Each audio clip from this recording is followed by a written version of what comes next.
Christiaan Hofman. Had a very interesting discussion with Christiaan. Really, really pleasant, really, really smart, fascinating background. Grew up in Holland or the Netherlands.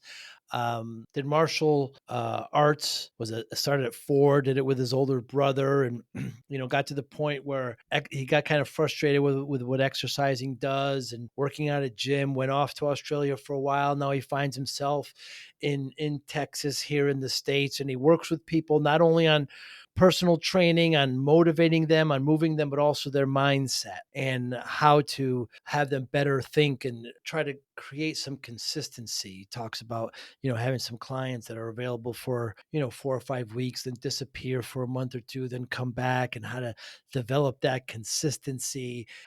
He wrote a great book that it's very rare for somebody to actually kind of, as a trainer, to focus on mindset.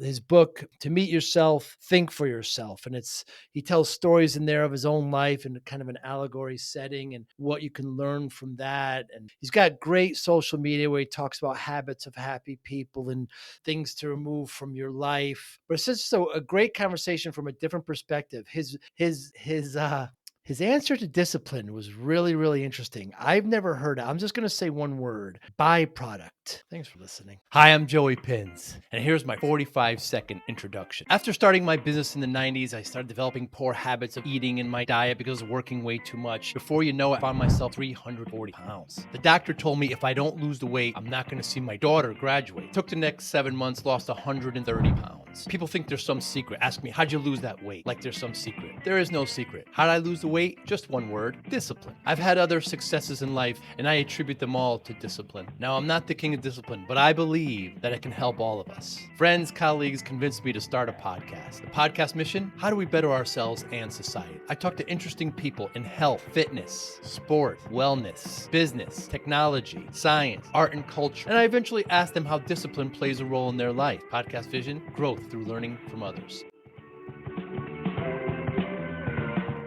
Christiaan Hofman, I'm really excited to talk to you. For those of us who haven't taken martial arts for many years, what has it taught you about yourself? A couple of things, actually. There's always the element of fear when engaging with someone else.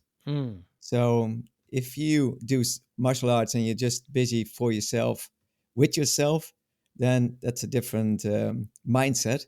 But when you're engaged with someone else, then instantly that mindset has to change. So it's a make or break at that time.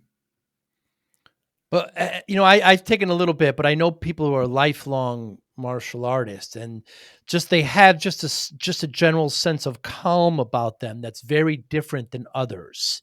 So it teaches you a lot about yourself. And when I was young, people would take martial arts to be better fighters, but you quickly learn that's not why you go into martial arts. It's actually to avoid fights and just kind of protect yourself. Yes, well, the thing is with protecting yourself is like, how are you going to protect yourself? Sometimes it is an attack that protects. You cannot only defend, because defending is very difficult. The moment when hands are starting to fly, you're going to get hit.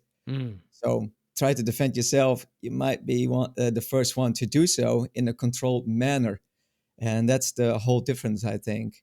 And I think the calm comes from the ability to understand that you can do that you have like a certain empowerment over yourself, that if in case I can execute X, Y, and Z. So that comes with that calmness, I guess. But in general, I'm not a calm speaker or anything else like that. But I see some of my friends, they are calmer than I am. Yeah. But perhaps it's just a sense of kind of competence and just knowing just how to get out of a situation that if it does escalate, how to quickly distinguish it and move on. Right. Um, but also it comes with the ability to use everything you got. So if you are in a situation that is like, I've been in a couple of them, that is detrimental to yourself, then the creative brain has to take over. Now, the creativity that you hold is the precursor for the outcome. Mm. Means some people are not that creative and they only know a couple of things to do. What happens then is that they execute on what they know, and that can be just punching something or trying to punch something Mm. with a hope of a certain outcome. But creativity allows you sometimes to think, okay, maybe if I grab hold of things, if I remove myself in a certain way or in a certain position, or if I'm being held, I can probably still bite or do something else. So the Mm. creativity needs to allow you outcomes. And if you don't think in outcomes, then you close mind yourself to your own train of thoughts, and that's more dangerous, I think. Yeah, it certainly is. Your journey is interesting how you went through this exercise journey, but you got quite tired and frustrated with the kind of traditional way of working at a gym, and you kind of developed your kind of own area. But you then quickly found out that working out and working with people to work out wasn't enough. There had to be a mindset discussion as well. Yes, and that's what I always try to implement because I think for myself it was better. So when I started out with martial arts, I started in karate and of karate, how we said it. And my brother was practicing, and I was 4 years old, and I wanted to do it too. So I started at 4 years old, and my parents encouraged it because I was very energetic. Hmm.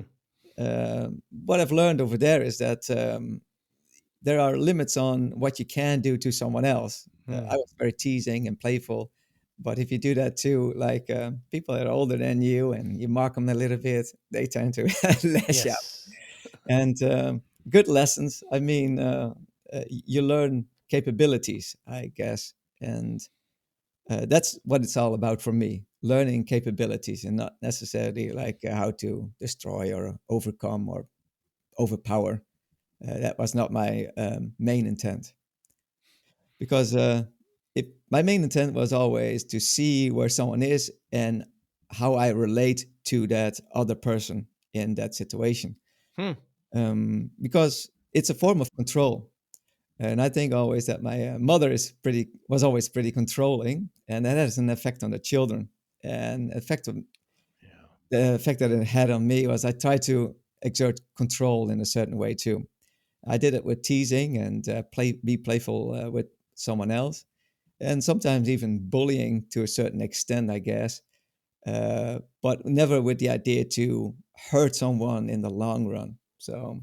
Uh, yeah, it's just like, okay, if I know where you are, if I can maneuver you in a certain position, then I am safe also. Then I Hmm. know what to do. And if you do that at school, people it's frowned upon. That's Yes. behavior, right? So you get in trouble with that behavior. Um, if you learn to redirect the intention of that behavior, and I think then there's a good chance that you are get along with a lot of people because you know what is affecting them or where you press a button where it's hurting them, but also in an emotional way, how can you encourage someone? So it has good effects on it and bad effects. So it matters where you, I think, Hmm. focus on. And then you could take that physicalness to emotions too. That now you do work with people, you try to help them in fitness, but and try to help them in attitude and mentality and where they are. It's very hard, Christian, to determine where they are and how to meet them there. You talk about, where are they and how can you go, but it's very hard to figure that leverage out. When you're talking to somebody and they come to some sessions and they're working out and then they disappear. I heard you talk about this. And then, they come back months later and they're all excited and then they kind of go down again and you don't see them. They go into this typical kind of cycle.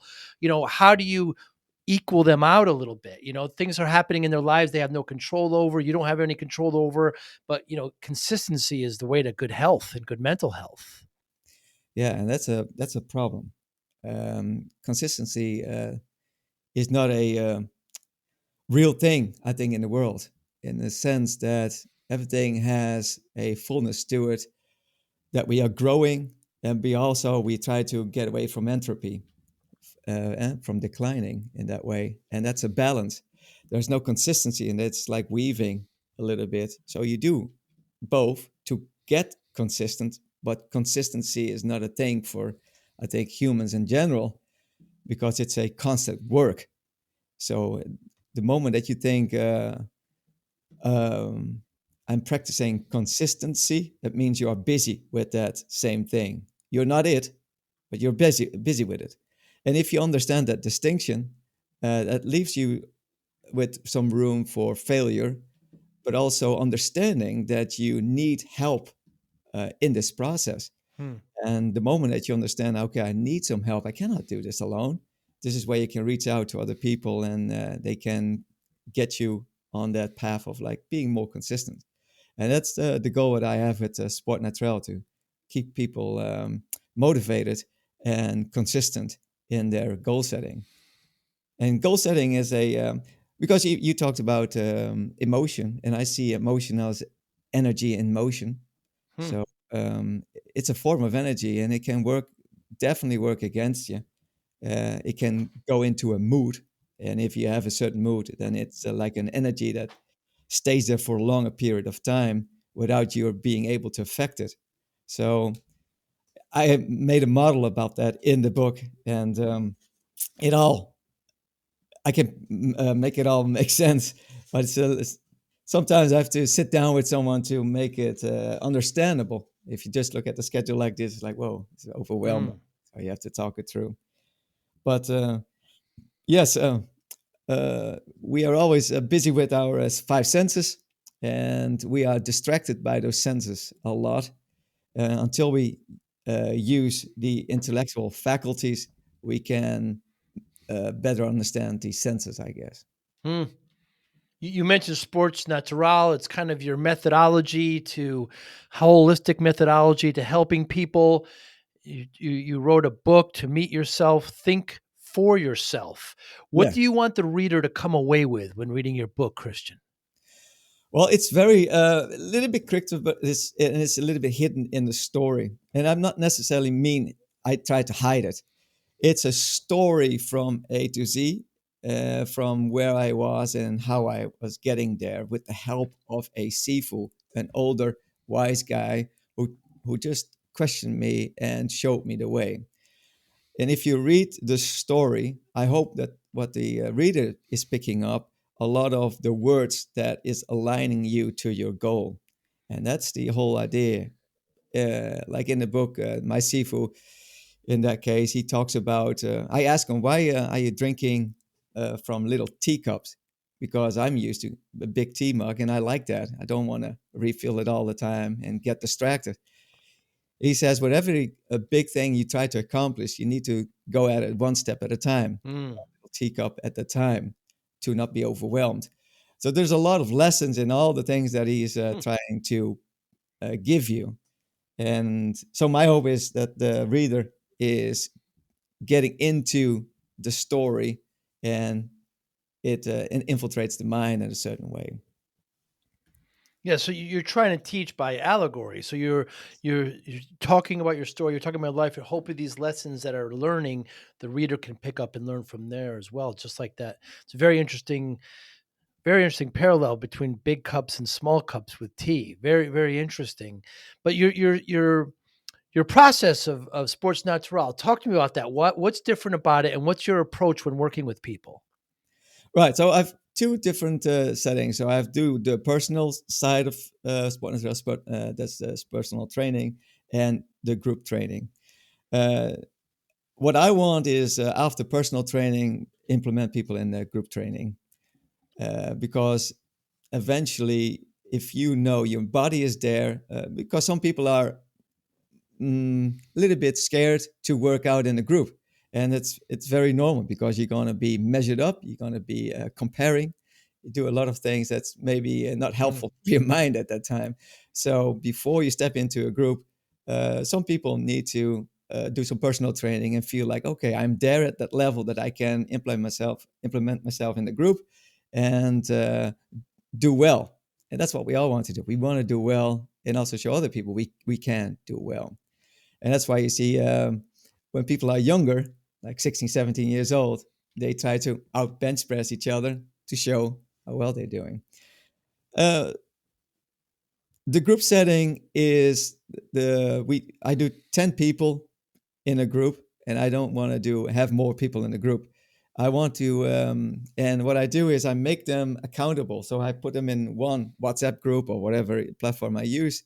And if you're not coming to like the training on Wednesday evening, that means you're going to have a message. Hey, where were you? Where are you? Are you Hmm. coming or what? So there's a group pressure effect in a healthy sense of words. Like, okay, you only have to do is showing up. That's the only thing you have to do. It doesn't matter how you perform at the training. You have to only show up, and that is constructive with a lot of things in our life. Just showing up is propelling you forward, and you will walk away from entropy in that way.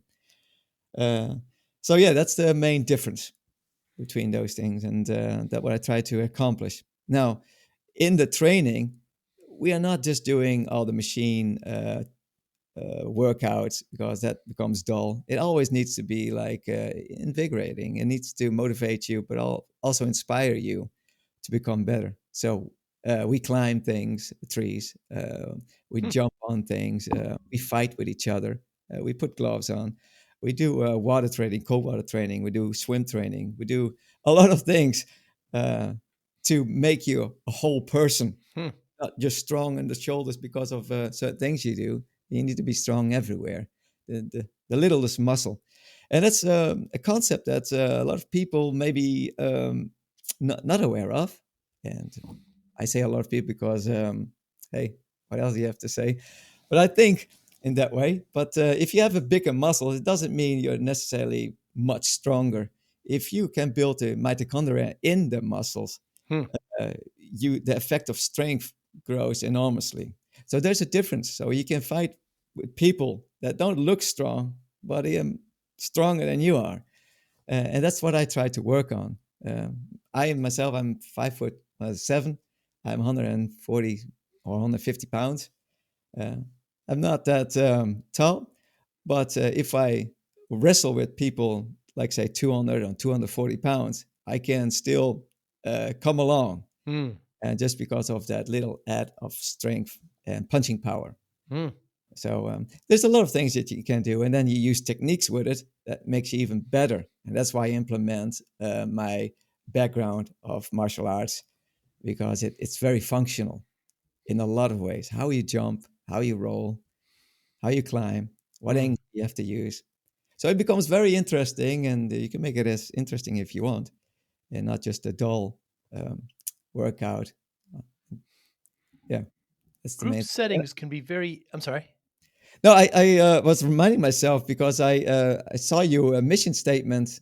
How do we use discipline to better ourselves and society? I guess it was, Yes. and I found that interesting, and I wanted to ask you, how do you do that? Well, I discipline has many different levels. So, if we bring that okay, so when you mentioned you work with somebody personally and then you bring them into a group can be intimidating sometime. Uh I've been working out for a while. I only want to work out in groups. It would be very difficult to work one on one with me, but but I'm working group because you mentioned before, you just got to show up and there's accountability there, right? Because the other team members say, "Where were you?" And a certain amount of discipline that needs to happen there. But when you work with somebody one on one, are you teaching them form, Christian, or are you teaching them discipline? What are you teaching them to graduate them to the group? Right. So first of all, what they want, and whatever I want, it may not be what they want, right? So what they want is maybe lose first a little bit of weight Huh. and get a little bit stronger and have a better stamina. Mm, So those are the what I see are the mm, three things that they feel like, okay, if I have this right, then I can move along. Now I try to say in those trainings like, hey, as fast as I can, you're ready, for this group. This is the beginners group. You don't worry about it. And then I start to implement it while doing still the training, personal training. And then they are on themselves, on their own. And the thing is, it's funny because some of the people ask me, Okay, but personal training, you get more money for it. Well, that's true. Yes. But at the same token, I'm not want to cripple people to stay with me personal training. Well, they should be doing group training for Hmm. themselves, for their wallet. It's better for everything. So you have to make that distinction for yourself, and then you do it for the person that you work with. You always want to be honest and upfront, in case. Well, that's what I want to do. Hmm. Move along, and you say discipline. Because I always think that discipline is not an entity. I wrote that on my Twitter somewhere, and it's not a standalone thing that you do. It goes with planning, it goes with willpower, it goes with the goal setting you do, the focus you have, the self love that you have, how you are motivated, if you have grit or not, if you are in your comfort zone or out of your comfort zone. How much self control can you apply on yourself? Yeah. Because that's a main one for me. And how do you identify as disciplined? So you have to really say it out loud. I am a disciplined person. So there's a lot of things that says like, okay, this is self-discipline. It involves self-discipline. Certainly so. But so when you're working with that one person, you said they have three goals: weight, losing weight, getting stronger, and building stamina. Mm. Now, Christian, losing weight, you exercise to get healthy, and hopefully when you're healthy, you'll eat properly. But I mean, in order to lose weight, they've got to eat less. So do you talk to them about, look, you can work out, you can't outwork a bad diet, right? We can work out today, but you really have to watch what you eat, lower the calories, start eating whole foods, these kinds of things. So do you have that discussion too when one of their goals is weight loss? Yes, that's a big one from me. I say 80, 10, 10. And what the 10 is the workout that you're doing. The other 10 is the food that you're eating. And the 80 is the mindset that you have. Ah. So even if you want to eat well, if you don't have the mindset to do so, you're not going to do it. So first of all, it's psychology. You have to change that. If you can't change that, well, there's not much hope for the rest. Uh, yeah, eating well, great, but if you're not geared to it, then you're never gonna do it. And even if you have habits, and those habits are eventually over time, it's dragging you down. If you cannot break the habits, then you're going to be in for some problems. Now, you can help with the exercise. That's why I think it's important, because if you do exercise, you're going to be more geared towards your food. And most of the time, it's not the other way around. So I try to eat healthy. I'm not necessarily geared to the exercise yet. Hmm. So that's why I'm using exercise, and then we're looking at food. So Hmm. food is not as important first. It becomes important after you gaining some momentum. Then the food becomes important, because now that can the maker of breaker of your goal. Hmm. It's interesting how they all complement each other, Christian, because once they start working out and feeling healthy, they'll want to eat healthier. Your body rewards you, makes you feel good, and Yeah, you won't be um, as persuaded to eat poorly, right. because it works out. The mindset just happens. Your body wants to feel better. Your body wants to perform better, and it'll reward you that Right. way. And the difference is, if you just eating, if you, let's say, I'm not exercising, I don't know anything about the psychology behind it. What I only try to do is I'm going on a diet. So what you're doing is you're restricting yourself for Yeah. something. Is how is that going to work for you? How is that you wanting to do exercises? Now you already feel different. Maybe you're getting like a little bit more tired because you're changing a diet. It does something to your body. And now you have to exercise too. So that's why I think exercise is more important. Psychology, of course, is the most important thing. That's the 80%. The 10 is the working out, and the other 10 is the food. There's an interesting area that you talk about, a rational look into an irrational environment. How does one cope with trying to with everything that's going on? People are really busy. It can be quite irrational. How do you try to rationalize that? That's a lot to unpack, Christian. Right. Well, rationality comes from controlling emotions. Hmm. And if you have emotions going on and you cannot control it, it means you're irrational. So those are tied to each other. Hmm. And well, that's why I have this whole thing worked out. It took me years to make that thing, but eventually, and Gandhi said, like, beliefs are important because they form your thoughts and they form the words they are using, and they influence your feelings and Hmm. therefore your emotions. And the other way around is true also. So your beliefs are conducting your emotions, and your emotions are going to your feelings, and your feelings create the words, and then also it creates your thoughts.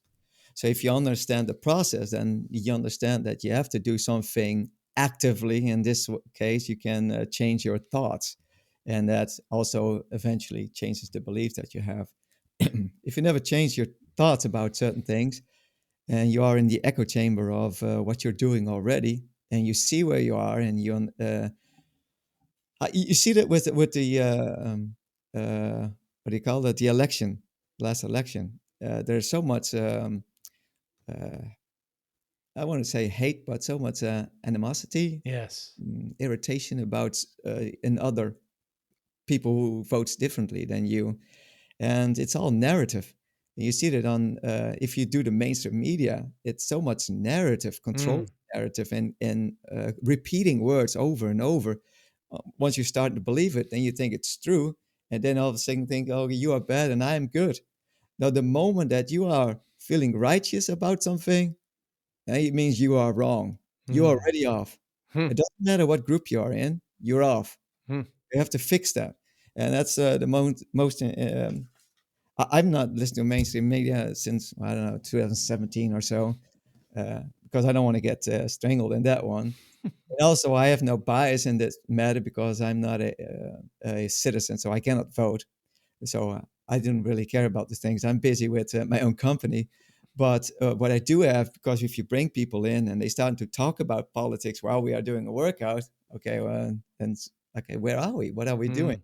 What is Mm. important? So if that is important for you, then you're not being busy with the important things in your life. Mm. You cannot control those things. I mean, what you can control is probably shut it all off and try to reconstruct your own brain, because you are in line with a narrative that you hear all the time. And if you look on social media, everything you click on is like going to be multiplied, multiplied, and you're going to feed yourself more. And if that is the stuff that you don't want to really be doing in your life, then hey, you have to do something else eventually. So mingle with the right people and have a better frequency about it, I guess. Don't be negative. Don't be emotional, because if you already, I saw this movement coming on with shaving the head, like Yes. 4B movement, coming from Korea, I think, in a whole different mindset. There's people that use it here, very, how do you say that, uh, privileged people Mm. deciding to do something like that. It's like, yeah, well, you missed the point, and it's self righteousness. So it's a double negative, and it's not helping you. It's not helping you in any case. So, how do people get out of that one? That's yeah, you have to do a lot of work on yourself, and I mean, I think we all have to do that. I'm doing it daily. I try to do it daily. Sometimes, yeah, I miss a day. That's good too. Yeah, Your social media is really good, Christian. Going along exactly what you just said, habits of happy people. Don't show off, talk less, learn every day, help others, smile more. 5 simple steps. that's beautiful. How'd you arrive at those? um, yeah, I mean, what makes the world go around, and what makes a happy life? And eventually, if you learn to see it, I think it's easily to point it out. The moment when you feel like emotional about something, like angry about what someone else is saying, Mm. you have to scratch yourself on the head, because you are offended about something. Something is hurting you, and if you are in pain, let's say. You're offended, something is wrong, and you have to fix that. Someone else doesn't have to fix that for you. Nobody has the responsibility. It's your own Hmm. responsibility. I Hmm. can't say this alone too much because I've seen it multiple times. I have my son, and I try to now already. He's 5 years old, and I try to tell him that I cannot make you cry. I cannot make you sad. It's your choice. But you are doing this. Yes, I'm living limiting your world for a certain reason. Well, what can you do with this limitation? What creativity do you have? So even as a 5 year old, you try to prepare them for the world, but also, and that's the same thing. It's going to be you are going to be disciplined, not by yourself at this moment, but by me. And if I'm doing it with the right intention, that means I'm going to set you off in a certain trajectory. Now, if you get disciplined by social media or mainstream media or by, I don't know, rules of your surroundings, then you have to be creative to get out of Hmm. that. Yeah, you have to be creative or just don't listen. I have this kind of philosophy where when it comes to the podcast, I just kind of and I took this from somebody, of course, but you just kind of post and then I kind of ghost. I step away, and I don't really want compliments and I don't want criticisms. I think they're both to a certain point bad. Too much compliments are not good. Complacency comes in. Constructive criticism is bad again to a certain point, and then it starts getting trollish. So if you just avoid it, it's just my philosophy. I don't think it'll work for everybody, but I just don't really listen. Because I like to be in control, like you said, of my own emotions and my own thoughts. Things to remove from your life: fixed mindset, making up excuses, stressing out, laziness, and living in the past. Boy, that laziness is a big one for me, Christian. You have all the potential, and there's just no excuse. I don't even like that as a joke. Oh, I feel lazy. I don't like that word at all. Yeah, yeah, I agree with you. So I really think if you hold certain words, you become them. Yes. So if you are not careful, you put yourself on a certain path that you are not overseeing, and that's lack of control. So what you say, you're controlling your mindset by maybe blocking some other sounds out, but in form you have control. Uh, there's a danger to everything, right? So there's nothing right or wrong. It's all tool sets. It's all something that you can use and for your betterment. Um, if you tune everything out, uh, it's difficult to not become narcissistic. Mm. Um, so everything has a detrimental factor to it, and you see that nowadays, full on books about narcissism and everything else, and it comes from the it was I think already written in the DSM-4, and it's certainly in the DSM-5. But it's a disorder. So, and if you just say to someone you're narcissistic, well, I think you have to be very careful what you're saying. If someone is like getting standing up for themselves to a certain degree, or they have self-love, which you have to have in the world, it doesn't mean necessarily they are narcissistic. Um, I've seen. I did a podcast once, and the same word came up and used in a negative way. And I think yes, you can use it in a negative way, but you have to have a little bit of a narcissistic tendencies to set a goal well, Mm. and that's why you use ego to reach that goal. And I don't think like death to ego, all those things are good. It's not good advice. It's a tool to get you somewhere.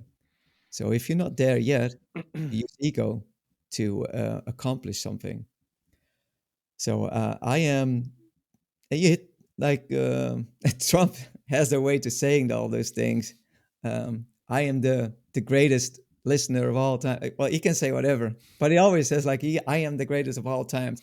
So he is constantly narrating his thoughts, and to some and feel like, hey, are you an idiot?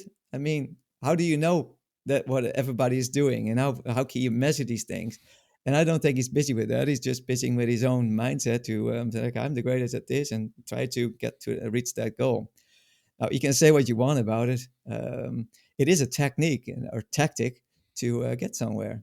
Sure Uh, is. so I don't care what someone else is saying or what they're doing in that regard. But we have to do it for ourselves a little bit to say, Mm, hey, I am a person who never overeats. I'm a person that works out and eats healthy.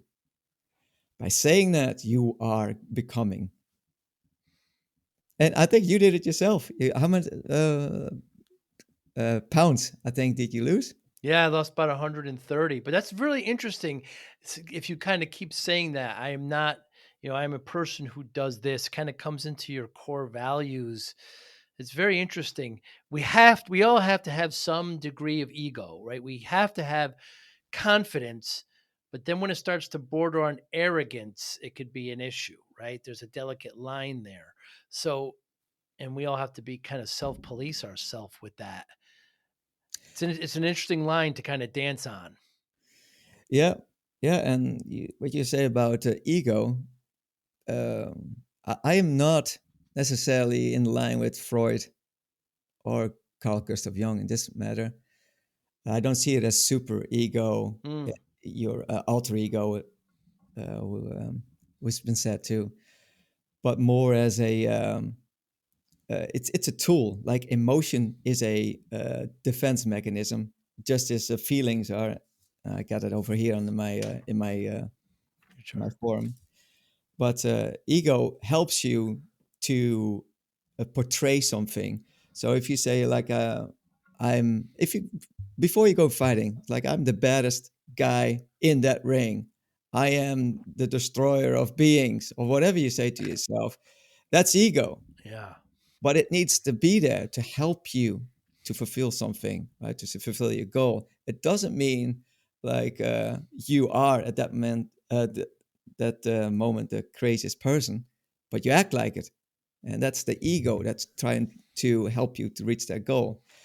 In arrogance, it's like you're going overboard Mm, and with a tool. So you become a certain behavior that you are doing, and the behavior most of the time is disliked. mm, And when you are disliked, you're going to be shunted from your peers, and then eventually you can make a choice, become narcissistic, or like change it up. So everything has. I mean, we are living in a world that we are getting feedback all the time, and I think feedback is important.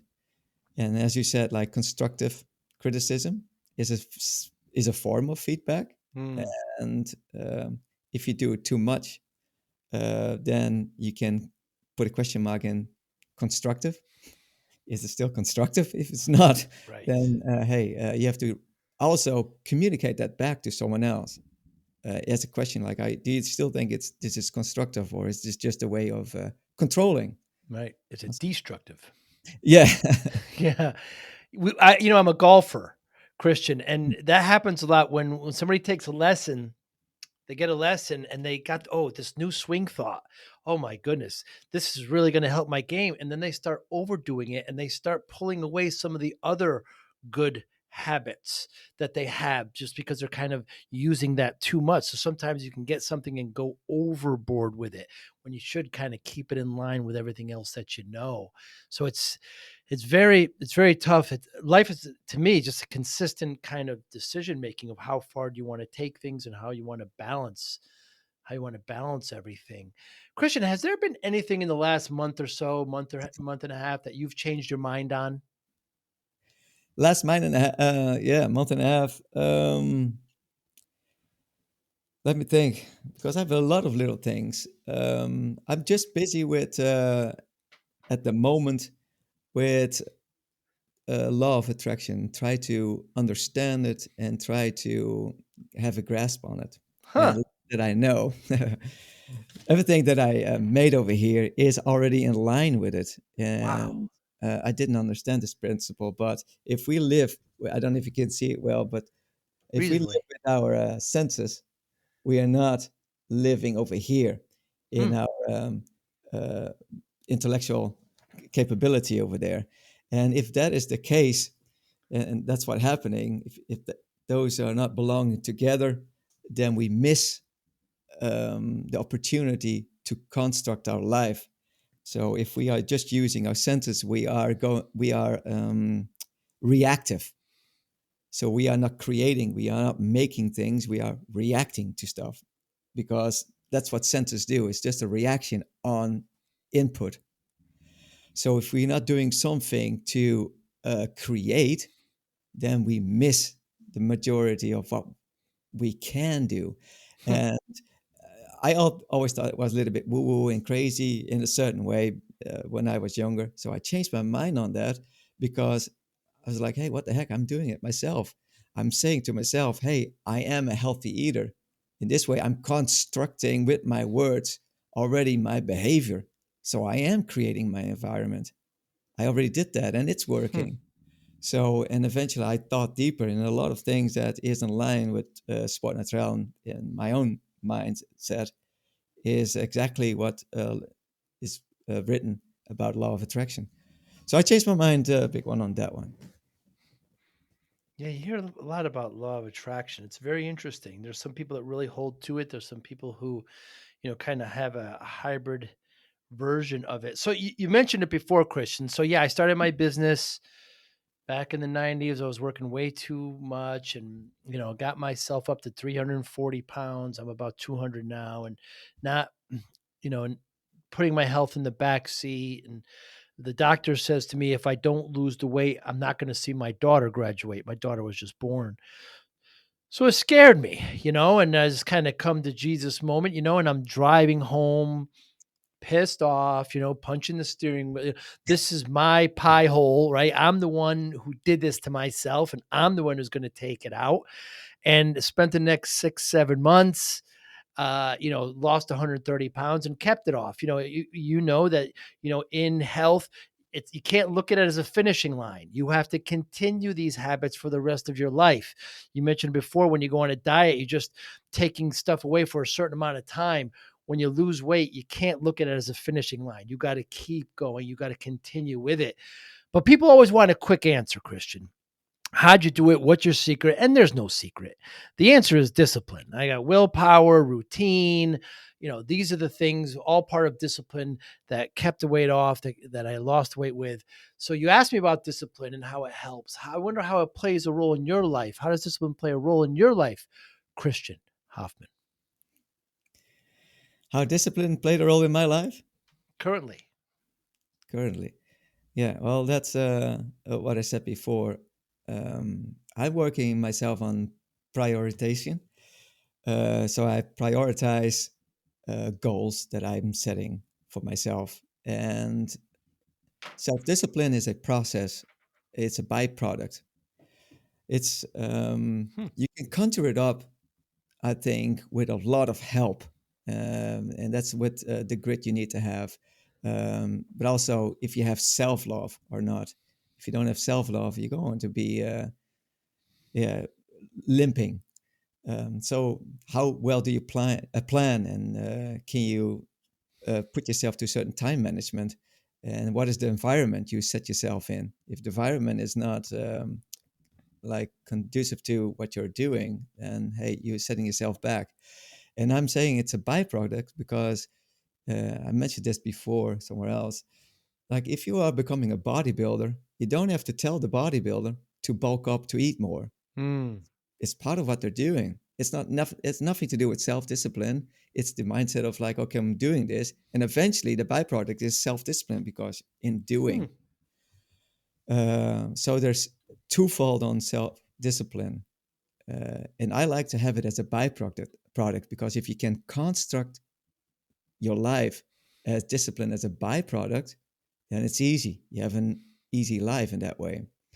So if I want to do a sport naturel and I want to train people, the byproduct is I'm training also. I don't have to do anything for that. right? So my working out schedule is dependent on how I set my routine with someone else.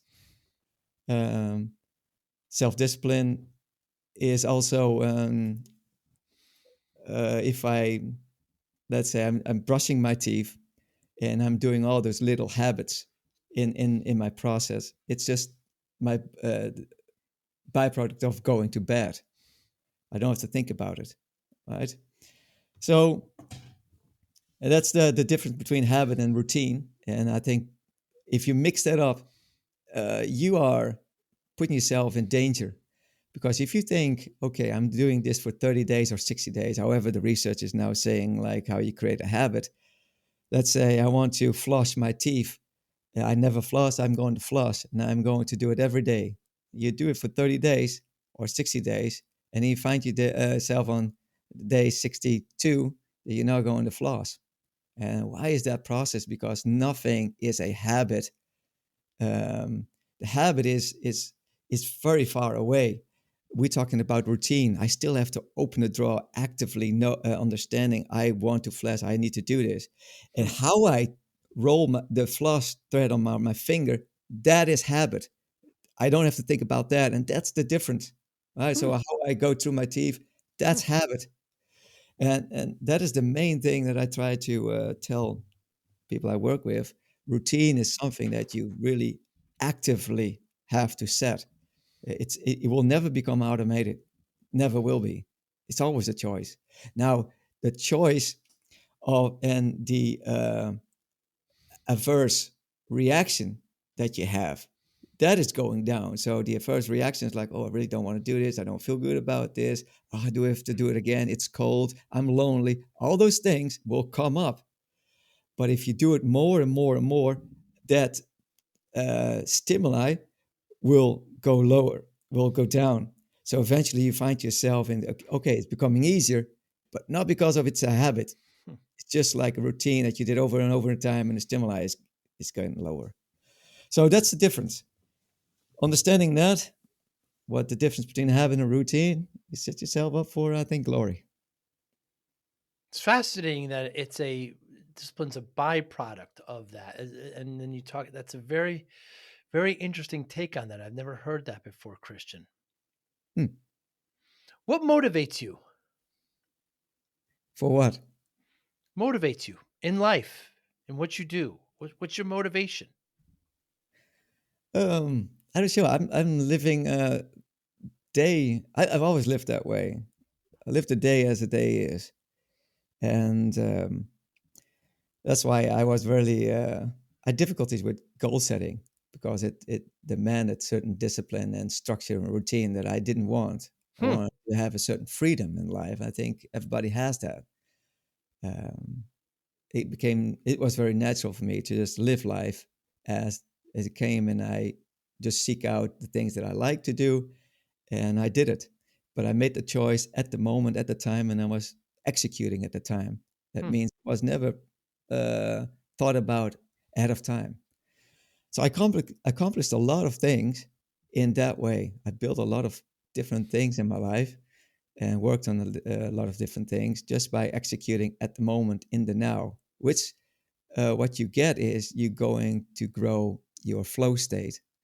So I find myself in flow very often, a lot of times during the day, and I doing that for like 6 hours in a row, 8 hours, and sometimes 12 hours. I can be in flow state, and it means I'm not eating, I'm not drinking, I'm not going to the bathroom. I'm just executing. Hmm. So I think I did that process many often in my life. So it's very natural. So it's very difficult for me to set goals and think, okay, today I'm going to do this. It's not a natural given for me. And I think it's for a lot of people. I suspect that, but I don't want to talk for other people in that way. So what motivates me now is I want to have a better control on the outcome in my life. So I want to have direction. So that's my motivator. More control on the outcomes. Hmm. Yes. Hmm. And given that motivation, Christian, how do you measure success? My measurement of success is at the end of the day, I felt like I was creative. I was in a flow state, and I reached the goal. That's my measurement of success. To me, doesn't have anything to do with gain of money or influence in that way. Creative, flow state, and achieved a goal. Yeah. What's the difference between creative and flow state? Well, you need creativity to uh, get into a flow state. I see. So you need to perform a mental exercise to solve a problem. And if you're solving problems, you're getting into a flow state. The more you are getting used to solving problems, the better you get in getting into certain flow state for a longer period of time until you hit the barrier of I don't know, I have to do research, right? So you have to do cerebral processes like okay, what am I doing? Um, so yes, that pulls you out of the flow state. So creativity brings you into it, Hmm. and if you continue that, and now you add a goal to this process, hey, and then you can measure your success. Christian, your approach to how you help your clients and how you operate, is it more science than art, or is it more art than science?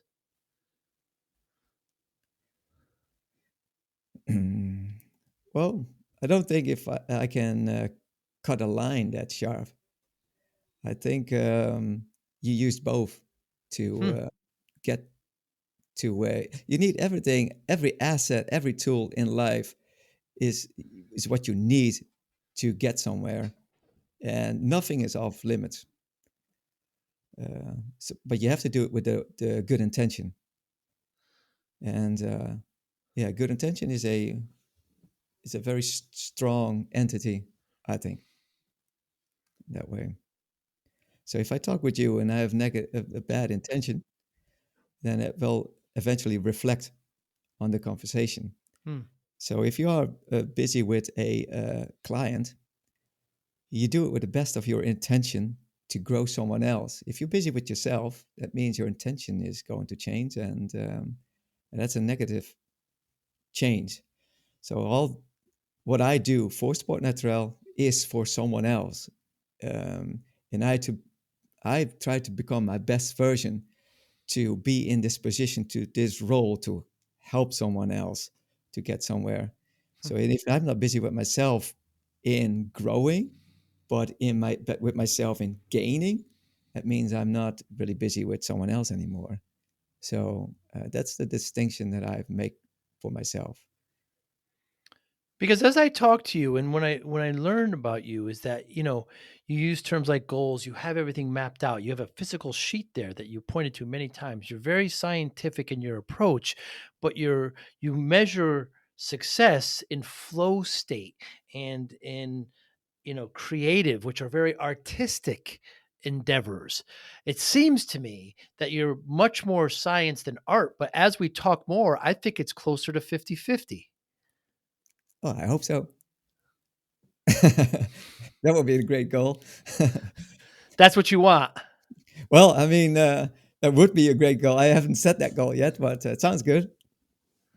Because I look at science as more, structured. 1 + 1 = 2. You set goals, you write them down. Whereas art is more flow state. You go by the hip a little bit. You kind of get the information you derive from science, but use your gut to make a solution. I mean, that's certainly the way I live. I see that more as your kind of motive, your modus operandi. There might be certainly so, and the locus of control is within. Hmm. Yeah. So that's an important factor, I guess, because I'm never a victim of my surroundings. Never. Try not to be, no. Hmm. And when you work with you're outside the Houston area there in Texas. How do you like the Texas life from home? You're originally from Central Europe? Yeah, Netherlands. Yeah, from the Netherlands, some of the greatest soccer players of all time. My favorite, Van Basten, Oh, Goulet. I mean, oh my goodness, I taught my girls how to do, oh my goodness, I can't think of his name all of a sudden, where he pulls the ball back. Yeah, the big stadium's named after him. Cruyff? Cruyff, of Yep. course, Johan Cruyff, some Yep. of the best soccer players of all time. A very different country, very different way they go about things. They're just kind of very, straight to the point, but still have a lot of fun. Texas is very different, Christian. How are you adapting? Adapting very well. Because you went to Australia, you've done a lot of traveling. I think you were in Australia for at least a year or so, but now Texas is very different. You're enjoying it, I could see. Yeah, the difference is like if you raised in the northern part of the Netherlands, we are very sober and to the point indeed, and I would say negative with a negative view almost. So if we talk to each other, it's funny in a negative way, and the Irish people tend to do that too. I think we Yeah. relate in certain ways. Um, in Texas, it was over enthusiastic. Uh, Yes. like, how are you doing? Everything all right? Like we just say, "Mooi," yeah, Yeah. like that's the northern part. So we have like, oh, calm down, calm down. But I tend to, because my wife is already over the top. I told her in the beginning, like, why is it so over the top? Like, calm down, act normal, and that's very Dutch. Like, do normal. That's crazy enough.